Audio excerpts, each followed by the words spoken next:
নমস্কার। The story teller চ্যানেলে আজকের গল্প বিভূতিভূষণ বন্দ্যোপাধ্যায় রচিত এয়ার গান। গল্প পাঠে আমি অনিন্দিতা। হাবুল নাকি পাশ করেছে ফার্স্ট হয়ে। কথাটা শুনে গর্বে তার বুকটা তো ফুলে উঠল 10 হাত।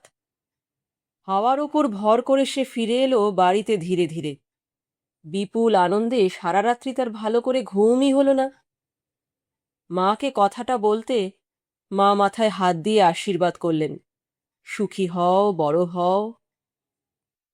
সত্যি তার এই দীর্ঘদিনের খাটুনি সার্থক হয়েছে। বাড়ির লোকে চোখ এড়িয়ে কত রাত্রি জেগে সে বই পড়ে গেছে, তার পড়ার বই একাগ্র চিত্তে। আজ তার পরিণতি ওর প্রথম হওয়া।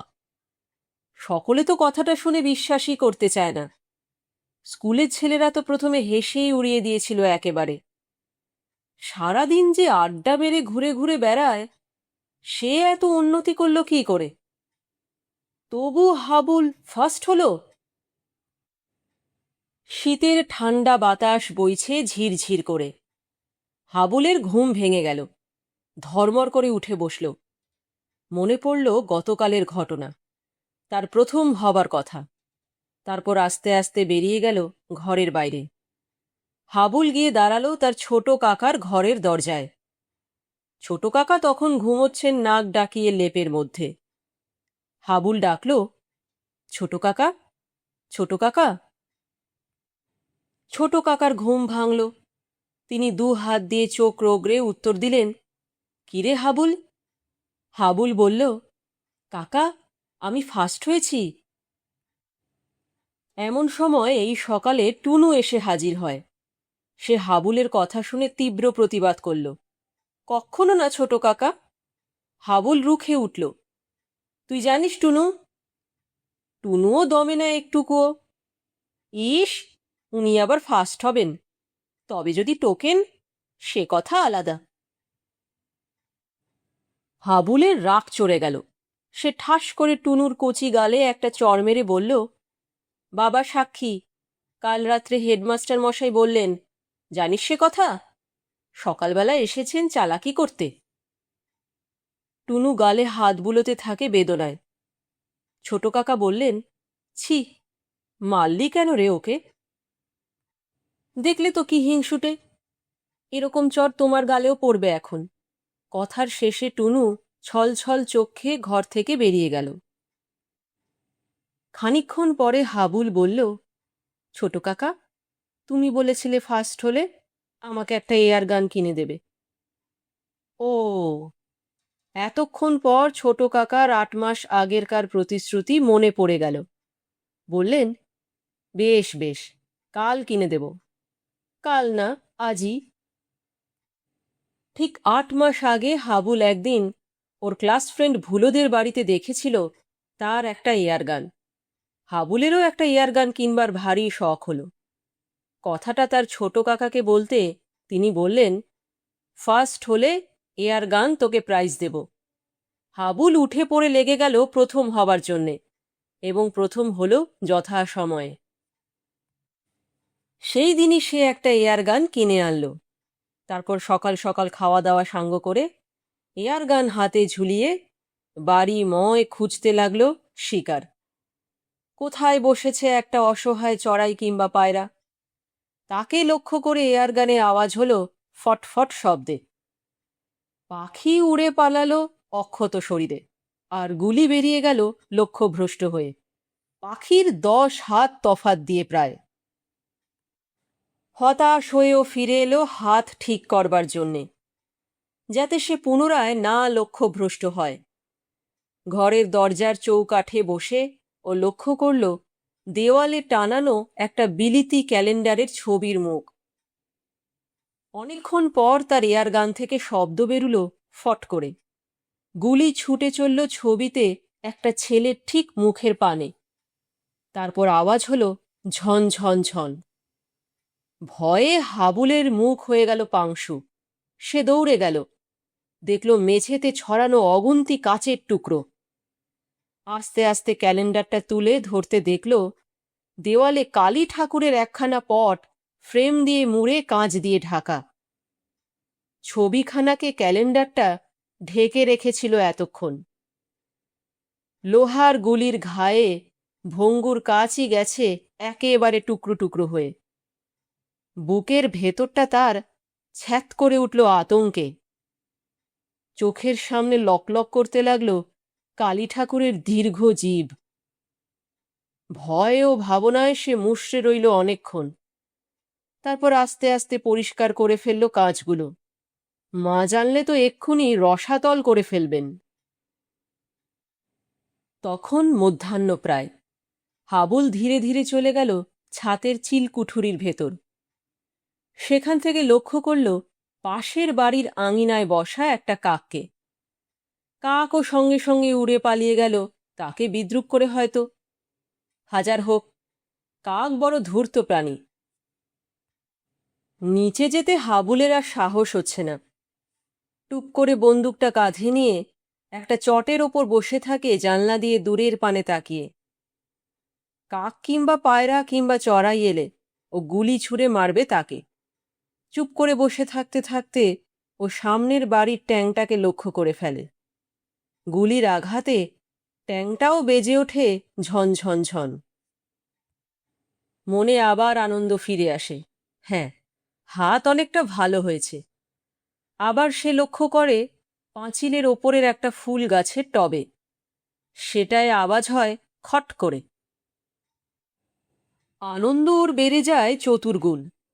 বন্দুকটা নেড়ে চেড়ে ভালো করে পরীক্ষা করে। হ্যাঁ, একদিন ও বড় বন্দুকও ছুঁড়তে পারবে নিশ্চয়ই। এটাই হলো তার সূচনা।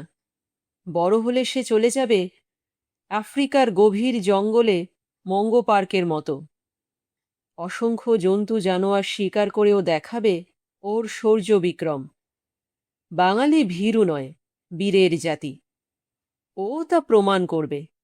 খবরের কাগজের পাতায় পাতায় ওর ফটো ছাপানো হবে। ও দাঁড়িয়ে থাকবে হাফ প্যান্ট পরে বন্দুক হাতে, আর পায়ের কাছে পড়ে থাকবে বিরাটাকায় হিংস্র জন্তুর নিহত দেহটা। পুলকে ওর হৃদয়ে ভরে গেল এখনই। কৃষ্ণ মহাদেশের গভীর অরণ্য থেকে বেরিয়ে আসবে মানুষ খাদক জাতি সভ্য মানুষের গন্ধে। ও তাদের দেখে ভয় পাবে না একটুকুও, বরং ওর বন্দুক ছুঁড়ে দেবে গুরুম গুরুম গুরুম। শিক্ষা হয়ে যাবে তাদের রীতিমতো। রক্তাক্ত অবস্থায় পড়ে থাকবে কতকগুলো ইতস্তত ভূমিতে। আর সবাই পালিয়ে যাবে এই আশ্চর্য কল দেখে। নিরীহ হাবুল এখনই যে নিষ্ঠুর শিকারী হয়ে উঠল সম্পূর্ণরূপে। রক্তপ্রবাহ চঞ্চল হয়ে উঠল ওর ধমনীতে ধমনীতে। ও পায়চারি করতে লাগলো ঘরের ভেতর, এয়ারগানটা হাতে ঝুলিয়ে আফ্রিকার রোমাঞ্চকর অ্যাডভেঞ্চারের স্বপ্নে বিভোর হয়ে। অক্ষয় অমর হয়ে থাকবে ও ইতিহাসের পাতায়। নেপোলিয়ন কিংবা নেলসনের চেয়ে ও কোনো অংশে হেয় নয়। যুদ্ধক্ষেত্রে নেপোলিয়ন নাকি পেছনে হাত দিয়ে নির্বিকার চিত্তে দাঁড়িয়ে থাকতেন। তার পাশ দিয়ে সনসন করে গুলি চলে গেলেও তিনি গ্রাহ্য করতেন না আদৌ। ঠিক সেই ভঙ্গিমায় সেই স্বর্গীয় বীরের অনুকরণে ও দাঁড়িয়ে রইল ঘরের মধ্যে জানালার পানে মুখ করে।